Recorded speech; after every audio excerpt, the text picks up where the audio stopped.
conversando con el analista político Michael Penfold. Fíjate, Michael, estamos hablando sobre la crisis institucional. Tú hablas de una crisis institucional. Eso, por ejemplo, la crisis del voto como mecanismo de solución de los conflictos políticos, ¿no? Veíamos una campaña electoral, a mí me llamó la atención, pues, donde hubo muy poca información por parte del órgano electoral.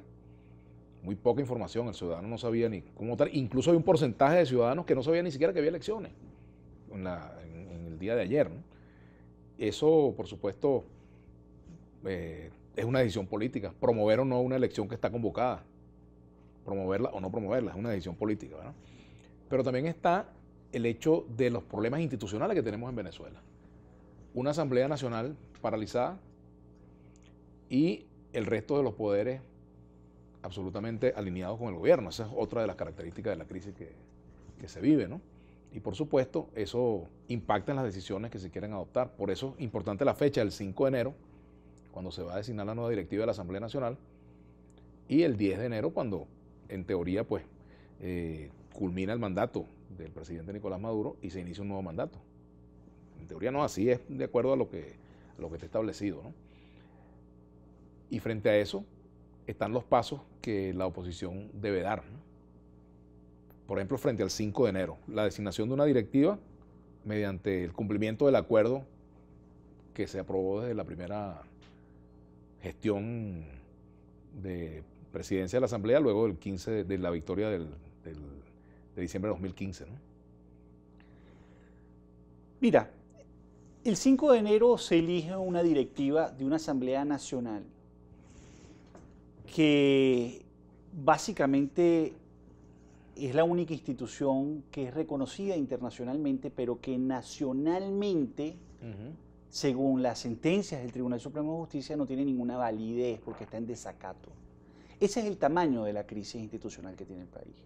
Es decir, el 5 de enero tú puedes estar eligiendo una directiva en un contexto en el cual, según el Tribunal Supremo de Justicia, esa institución está en desacato y además frente a la existencia de una Asamblea Nacional Constituyente que todavía no está muy claro exactamente para qué está deliberando, y un poder ejecutivo que no reconoce tampoco las decisiones de esa Asamblea Nacional. Eso es para el 5 de enero.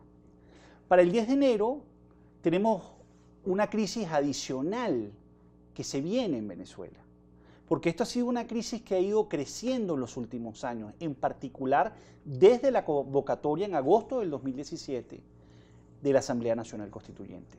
Y el 10 de enero lo que marca, a mi juicio, uno podría entrar a debatir, yo no soy constitucionalista, uno podría entrar a debatir el valor constitucional o el significado constitucional de la crisis del 10 de enero, pero a mi juicio lo que el 10 de enero refleja, más allá de que representa el final de un periodo, la extinción de una legitimidad de origen de un primer periodo que inició en abril del 2013, a mi juicio lo que refleja es que aquí no ha habido un evento electoral que permita elegir al presidente de la República, porque el evento electoral que ocurrió del 20 de mayo ni fue competitivo, ni fue reconocido internacionalmente, ni fue reconocido tampoco por los actores políticos de oposición.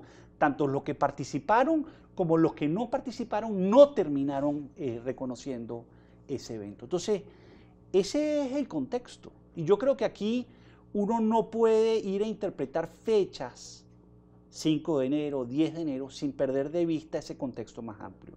Pero tampoco podemos perder de vista el contexto político, porque la crisis no solamente es constitucional y hay que darle un significado constitucional a ambas fechas, sino el contexto en el cual eso está operando, que es que pareciera que Maduro va a poder continuar en el poder después del 10 de enero, a pesar de esta situación que acabo de describir. Pero fíjate tú, hay una corriente en el seno de la oposición que es partidaria de que el 5 de enero se designe una directiva que a su vez pueda impulsar una política de desconocimiento al presidente Nicolás Maduro y la designación de un presidente interino que sería el presidente de la Asamblea quien asuma la presidencia de la Asamblea Nacional. Eso anda corriendo y hay análisis que se hacen en torno a eso. ¿Cuál es la factibilidad de que una cosa como esa prospere? Y sobre todo en un marco en el cual el propio presidente Maduro ayer denunciaba la existencia de un plan para derrocarlo y acusaba a la Casa Blanca directamente.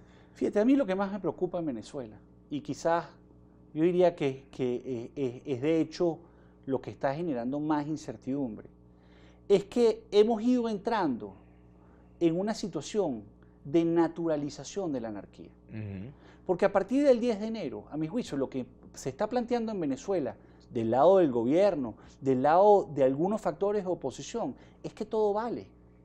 Y es que cuando tú tienes una crisis constitucional del tamaño de la que tenemos nosotros, acompañado de una crisis política y una crisis, además, en la opinión pública en torno a la confianza de las instituciones básicas del país, pues lo que empieza a ocurrir es lo que tú estás describiendo. Cada quien empieza a interpretar lo que quiere y cómo quiere. Y el país se sigue enredando cada vez más en el contexto de una crisis económica que es sencillamente pavorosa. Pero fíjate, lo que tú estás describiendo, Michael, bueno, me hace preguntarte si es indetenible el camino hacia ese escenario o si hay perspectivas de que eso pueda ser diferente de aquí al 10 de enero, por ejemplo, o de aquí al 5 de enero, para ponerle unos días menos. Mira, para mí hay 3 escenarios en Venezuela. Uno de corto plazo, que es el que tenemos, el dominio, que es el intento de sostener el status quo actual tal como se viene haciendo. Y eso es un esfuerzo de corto plazo, quizás lo puedas hacer en el corto plazo, pero en el mediano plazo, estoy hablando de la vuelta de meses, es muy difícil que el país no entre en una situación de mayor inestabilidad y de mayor conflictividad, sencillamente porque la institucionalidad a partir del 10 de enero termina completamente colapsada en Venezuela. Tenemos que hacer una pausa, Michael, y al regreso vamos a continuar profundizando en ese tema.